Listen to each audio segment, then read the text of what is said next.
اور برائی دیکھ کر کے خاموش رہنے والے کا وہی انجام ہے جو برائی کرنے والے کا انجام ہے۔ ایک حدیث میں ملتا ہے جبرائیل علیہ السلام ایک بستی پر عذاب نازل کر چکے تھے اللہ کے حکم سے۔ وہ بستی گنہگار تھی بہت، لیکن اس میں ایک نیک بندہ تھا، بہت پرہیزگار تھا، کبھی گناہ نہیں کیا تھا اس نے۔ انہوں نے اللہ کی بارگاہ میں پوچھا جبرائیل نے کہ مولا اس بستی میں ایک نیک بندہ بھی ہے، اس کا کیا کیا جائے؟ اللہ تبارک و تعالیٰ کا حکم جلال تھا کہ اس کو بھی اسی میں تباہ کر دو، عذاب میں اس کو بھی گرفتار کر۔ عذاب اس پر بھی آیا۔ جبرائیل علیہ السلام کافی دنوں کے بعد پھر رب تعالیٰ کی بارگاہ میں پوچھتے ہیں کہ اس کا کیا قصور تھا؟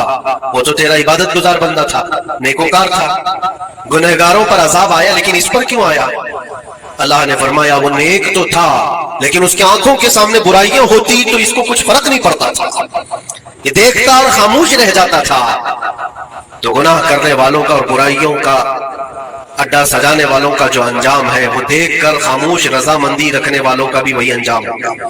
اس لیے امت کی ذمہ داری ہے یہ کہ آپ اپنے ارد گرد اگر برائیاں دیکھیں اور غلط بات دیکھیں تو اس کو روکیں، اور روکنے کی آپ کے پاس جیسی طاقت ہے، زبان سے روک سکتے، زبان سے، ہاتھ سے روک سکتے، ہاتھ سے، یہ دونوں کی طاقت نہیں ہے تو دل میں برا جان کر اس جگہ سے اٹھ جاؤ، اس جگہ کا بائیکاٹ کرو۔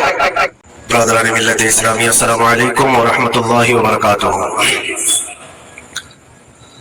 الحمد لله الحنان المنان الذي خلق الإنسان وعلمه البيان، والصلاة والسلام على رسوله سيد الإنس والجان وعلى آله وأصحابه ذوي الخير والإحسان، أما بعد فأعوذ بالله من الشيطان الرجيم، بسم الله الرحمن الرحيم، وجاهدوا في الله حق جهاده هو اجتباكم وما جعل عليكم في الدين من حرج الى آخر هذه الآية، صدق الله مولانا العظيم۔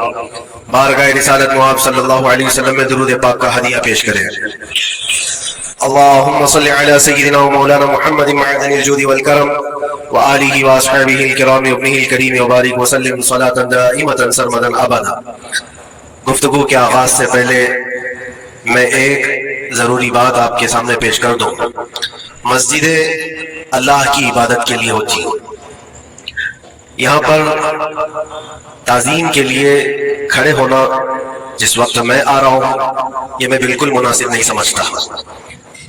اپنی اپنی جگہوں پر بیٹھے رہیں، کھڑے ہونا، بلکہ اللہ کے نبی صلی اللہ علیہ وسلم نے یہ ارشاد فرمایا جو بندہ یہ تمنا رکھتا ہے کہ لوگ اس کے لیے کھڑے ہوں اللہ اس کو دنیا میں اور آخرت میں ذلیل فرمائے گا۔ ہمیں یہ ہرگز تمنا نہیں ہونی چاہیے کہ ہمارے لیے لوگ کھڑے ہوں، اور اللہ کی عبادت کے لیے آئے ہیں اور ہمارا سر یہاں پر صرف اللہ کی بارگاہ میں جھکنا ہے، اور یہاں پر اللہ اکبر جب کہا جاتا ہے اللہ سب سے بڑا ہے، پھر کسی کی طرف توجہ نہ ہو، باہر تعظیم و تکریم، عزت و وقار سب اپنی جگہ پر، یہ اللہ کا گھر ہے اور خالص اللہ کی عبادت۔ بہرحال درود پاک پڑھ لیں۔ اللهم صل على سيدنا محمد معدن الجود والكرم وآله وأصحابه الكرام وابنه الكريم وبارك وسلم صلاة دائمة سرمدا أبدا۔ اللہ تبارک و تعالی نے قرآن پاک میں ارشاد فرمایا کہ اللہ کی طرف بڑھنے کے لیے تم راستہ تلاش کرو اور محنت کرو، اور اللہ نے انسان کو دونوں طاقتیں دی ہیں، خیر کی بھی اور شر کی بھی، اچھائی کی اور برائی کی، دونوں کی طاقتیں اس کے اندر ہیں۔ خیر والا جو مادہ ہے اس کو اچھائیوں کی طرف لے جاتا ہے اور شر والا مادہ اس کو برائیوں کی طرف لے جاتا ہے۔ جب یہ دونوں چیزیں انسان کے اندر موجود ہیں تو انسان کبھی نیکیوں میں غالب آ جاتا ہے اور کبھی برائیوں میں غالب آ جاتا ہے۔ یہ شروع سے معاملہ چلا آ رہا ہے، اور انہی معاملات کو لے کر انبیاء اکرام علیہ السلام بندوں کی ہدایت کے لیے آتے رہے۔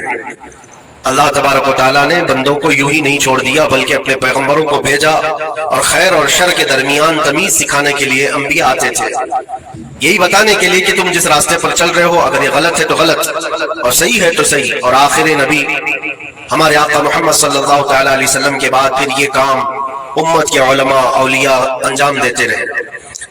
آج جو ضروری بات میں عرض کرنا چاہتا ہوں وہ یہ ہے کہ اسلام کا جو نظام ہے خیر کو پھیلانے کے لیے ہے اور شر کو دبانے کے لیے۔ اسلام پوری طاقت اس پر لگاتا ہے کہ خیر کا نشر ہو، اس کی تبلیغ ہو اور برائیوں سے لوگ بچیں۔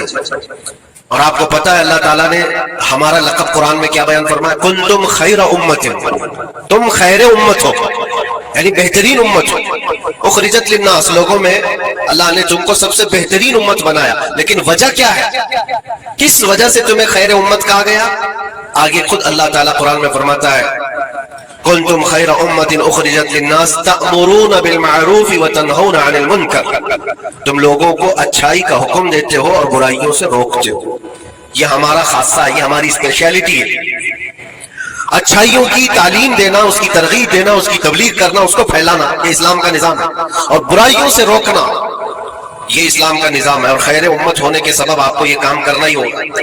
لوگ اگر یہ سمجھتے ہیں کہ یہ صرف مولانا لوگوں کا کام ہے یا مبلغ کا کام ہے، مائک ملے گا تو ہی تبلیغ کرے گا، نہیں.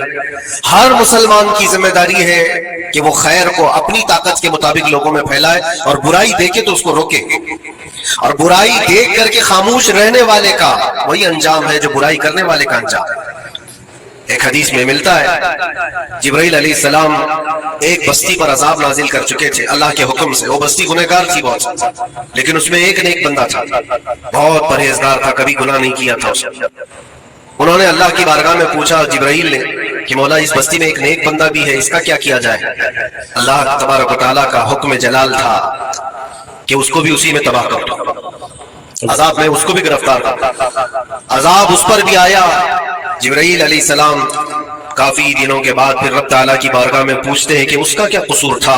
وہ تو تیرا عبادت گزار بندہ تھا، نیکوکار تھا، گنہگاروں پر عذاب آیا، لیکن اس پر کیوں آیا؟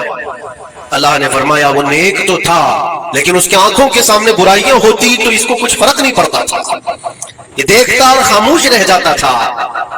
تو گناہ کرنے والوں کا اور برائیوں کا اڈا سجانے والوں کا جو انجام ہے وہ دیکھ کر خاموش رضامندی رکھنے والوں کا بھی وہی انجام ہوگا. اس لیے امت کی ذمہ داری ہے یہ کہ آپ اپنے ارد گرد اگر برائیاں دیکھیں اور غلط بات دیکھیں تو اس کو روکیں. اور روکنے کی آپ کے پاس جیسی طاقت ہے، زبان سے روک سکتے، زبان سے، ہاتھ سے روک سکتے، ہاتھ سے. یہ دونوں کی طاقت نہیں ہے تو دل میں برا جان کر اس جگہ سے اٹھ جاؤ، اس جگہ کا بائیکاٹ کرو. یہ تو کم سے کم کر ہی سکتا ہے انسان. ہو سکتا ہے آج کے دور میں ہاتھ کا استعمال تمہارے لیے بہت مصیبت بن جائے، تمہارا اس کے اوپر حکم نہیں چلتا ہو، زبان کا استعمال نہیں کر سکتے ہو، مجبور ہو. تو اس میں کیا مجبوری ہے کہ اپنے دل سے برا جان کر کے اٹھو.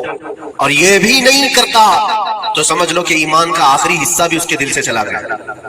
ایمان جس کے پاس تھوڑا سا بھی باقی ہے وہ برائیوں کو دیکھ کر کے وہ برانگیختہ ہوگا، اس کی طبیعت برائیوں کو دیکھ کر کے ماننے کو کبھی تیار نہیں ہوگی.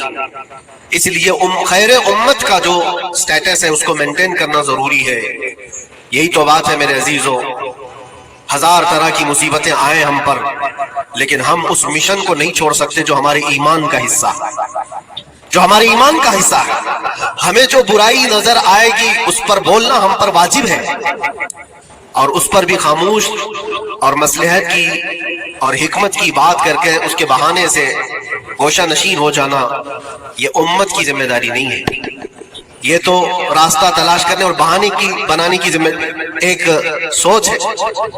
باقی ہر عالم دین ہو، ہر مومن ہو، برائی کو دیکھے تو اس کا اظہار کرے اور لوگوں کو روکنے کی کوشش کرے. ایک بات اور میں بتاؤں، معاشرے میں کچھ سود خور ہیں، کچھ شرابی ہیں، اور ان کے متعلق ایسا ہے کہ وہ اچھا اثر اور رسوخ رکھتے ہیں.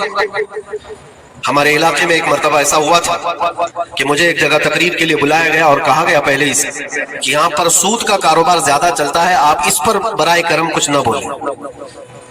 کیونکہ ہمارے محلے کے بڑے بڑے ذمہ دار لوگ جو ہیں وہ سب اس کاروبار میں مصروف ہیں، آپ سود پر کچھ نہ بولیں، باقی آپ کی ہر تقریر سننے کو تیار ہے. میں نے اس دن قسم کھا لی پورا 1 گھنٹہ سود پر ہی میں نے بیان کیا. نہیں بلانا اس کے بعد نہ بلاؤ، لیکن ہم سمجھوتا اس بات پر نہیں کرتے کہ تمہاری طبیعت دیکھ کر کے بات کریں، ہم رسول اللہ کی شریعت دیکھ کر بات کریں. ایک عالم دین کا یہ حق ہے کہ وہ برائی کو دیکھے تو اس کا اظہار کر کے منع کرے. مخالفت ہوگی، ہمیں پتہ ہے، برائیاں کرنے والے کریں گے، لیکن یہاں پر ایک بات مجھے یاد آتی ہے. اس بزم میں مقصود ہے اصلاح مفاسد. نشتر جو لگاتا ہے وہ دشمن نہیں ہوتا. ڈاکٹر تمہاری پھوڑی کو اگر کاٹتا ہے چاقو سے تو وہ قاتل نہیں ہے, وہ کلر نہیں ہے, وہ تمہارے جسم سے پھوڑی کو کاٹ رہا ہے, وہ ناسور کو نکال رہا ہے. تمہارے اندر برائی کو اگر ہم روک رہے ہیں, برا تھوڑی دیر کے لیے لگے گا. اسی لیے میں اکثر ایک جملہ کہتا ہوں, بخار کی دوا کڑوی ہوتی ہے, نگل لو تو فائدہ ہے. ظاہر سی بات ہے تمہارے اندر کچھ برائیاں ہیں, اگر ہم نے اس کو کہا, انگلی رکھی, تو ہو سکتا ہے آپ ہم کو علماء کی فہرست سے ہی ہٹا دیں گے, کہیں گے مولانا ہی نہیں ہے یہ عالم ہی نہیں ہے, کیونکہ طبیعت جلدی کسی کو ایکسپٹ نہیں کرتی. برائیوں سے روکنا ایک بہت بڑی ذمہ داری ہے. جانتے ہیں مکہ مکرمہ میں سارے لوگ حضور پاک صلی اللہ تعالی علیہ وسلم کے ایسے فدائی تھے. اعلان نبوت سے پہلے کی بات کر رہا ہوں, حضور کے اخلاق پر کوئی انگلی نہیں اٹھا سکتا تھا. جتنی اچھائیوں کا حضور نے حکم دیا سب کو وہ ایکسپٹ کرتے تھے, مانتے بھی تھے, لیکن جہاں برائیوں کے لیے روکا کہ یہ غلط ہے, اس کو ایکسپٹ کرنے کو طبیعت نہیں مانتی. اتنے سالوں سے ہم کرتے آ رہے ہیں, ابھی آپ آ کر روک رہے ہیں, یہی تو دشمنی شروع ہوئی. اور ہم یہاں پر اسی بات کے لیے کہتے ہیں کہ یہ اللہ کے نبی صلی اللہ تعالی علیہ وسلم کے فرامین کے مطابق اور قرآن کے مطابق ایک بڑا جہاد ہے. برائیوں سے لوگوں کو بچانا, روکنا اور اپنے نفس کو بچانا, یہی جہاد جس کے متعلق حدیث پاک میں ملتا ہے, رجعنا من الجہاد الاصغر الى الجہاد الاکبر. جو جنگ ہوتی ہے نا آمنے سامنے میدانوں میں, اس کو حضور نے فرمایا یہ چھوٹا جہاد ہے, اور برائیوں سے لڑنا یہ بڑا جہاد ہے. اپنے نفس سے لڑنا جو برائیوں کی طرف ہمیں لے کر کے جاتا ہے, یا برائیوں سے روکنا کسی کو, یہ بڑا جہاد ہے. یہاں پہلوانی دکھانا, ایک دوسرے کو کشتی میں پچھاڑ دینا, یہ تو طاقت کا کھیل ہے, لیکن کسی کو برائیوں سے باز لے کر کے آ جانا, یہ بہت بڑی طاقت کا مظاہرہ کرنا ہوتا ہے, بہت بڑی.